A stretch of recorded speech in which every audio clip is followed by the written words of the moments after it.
Hello, my name is Zach Benjamin, and this is What is Aquaponics? Did you know that 1 out of every 3 people garden or have a garden at their house? If you have a green thumb or just love to poke around the garden, aquaponics is right for you. Like a bunch of you, I started gardening, I loved it, and then I went to school for sustainable agriculture. Here I learned about aquaponics, which is much more efficient or effective. In order to inform you about aquaponics, I'm going to explain how it's done, how it is more sustainable, more productive, less damaging and harmful, and has great potential to be a family hobby or a lucrative business. Let's start by defining what exactly is aquaponics. So, what is aquaponics? Aquaponics is a method of freshwater aquaculture. Aquaculture is the rearing of aquatic plants or animals for food. Aquaponics is done using filtered fish excrement to provide nutrients to your crops, basically using fish poop to grow your food. Let's start from the beginning, the history of aquaponics. According to Milkwood permaculture, the earliest example of one branch of aquaponics may be the lowland Maya, followed by the Aztecs, who raised plants on rafts on the surface of a lake in approximately 1000 AD. This tends to be a common belief found all over. Basically, they took rafts, put the plants on top of them, floated them out in the lake with a string on it. As soon as they need to harvest them, they just pulled them back, harvested the plants, put them back on the lake. That way they could continue growing. Great idea. Throughout history, places like China, Thailand, and Indonesia used aquaponic method by placing fish in growing rice paddy fields. Then you could harvest the fish after you were done with the rice. There was also a closed Chinese system where ducks provided the nutrients to fish and the fish provided nutrients to the crops. Research didn't really start on aquaponics till about the 1970s by Dr. James Rakowski. In the 2000s and nowadays, we have lots of startup aquaponic businesses. There are 4 basic ways to practice aquaponics. The first is the NFT, the nutrient film technique. Basically, they take PVC pipes, poke holes in them, and then put the plants on top of these. The water or nutrient solution, fish water, runs through these pipes, and then the plants pull directly from here. The advantage to this is lower water and lower amounts of nutrients needed since it pulls directly from that solution. Disadvantage to it is it's not suitable for plants with big roots. Basically, if you have a lot of roots in those PVC pipe, it's going to stop the water flow or it's going to start to flood in areas that it shouldn't. The second is the media bed technique. This is a technique where they take a box of sorts, put a pond liner or make it waterproof, if you will, and they have media in it, and the media is what holds the plants in place. The media can be vermiculite, perlite, river rock, gravel. There's a lot of different ones.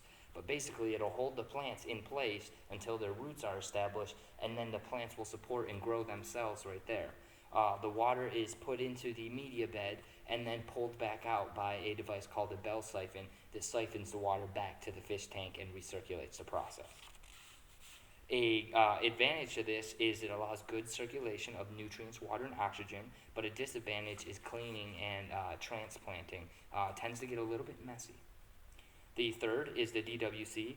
This requires little maintenance and no media whatsoever. Like the Aztecs, it was rafts on a floating body of water, and then you put the plants on top of the rafts to grow, and then harvest them and put them back on the water continuously.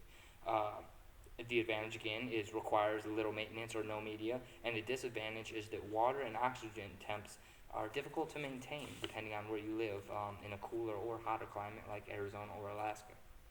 The SCAP system, or the fourth system, is a pool or a pond, and you have all of the actual devices inside of it. So you have the fish tank, the clarifier, and the biofilter all in a lineup to clean the excrement and then recirculate it back into another DWC system where the plants are growing on top of rafts as well. This allows for a denser supply of fish and oxygen, but a disadvantage is that it's not modular. So if you get one problem, it affects the whole system. You can also grow different types of fish and plants. The crops and fish you use are largely dependent on air and water temperature.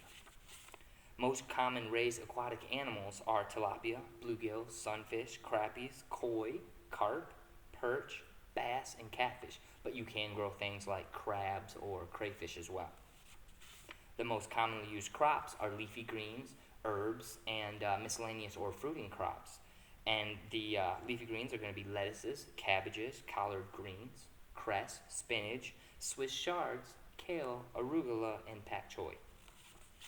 The most commonly grown herbs are going to be basil, mint, chives, chamomile, and parsley.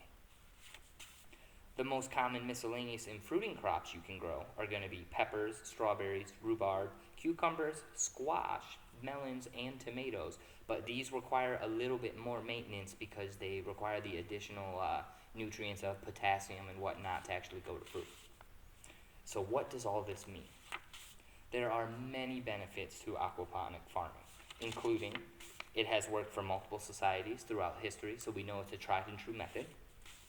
According to Stumpy Greenhouse, aquaponics is a highly sustainable method of agriculture and it's less damaging, meaning it doesn't erode or affect the topsoil as much.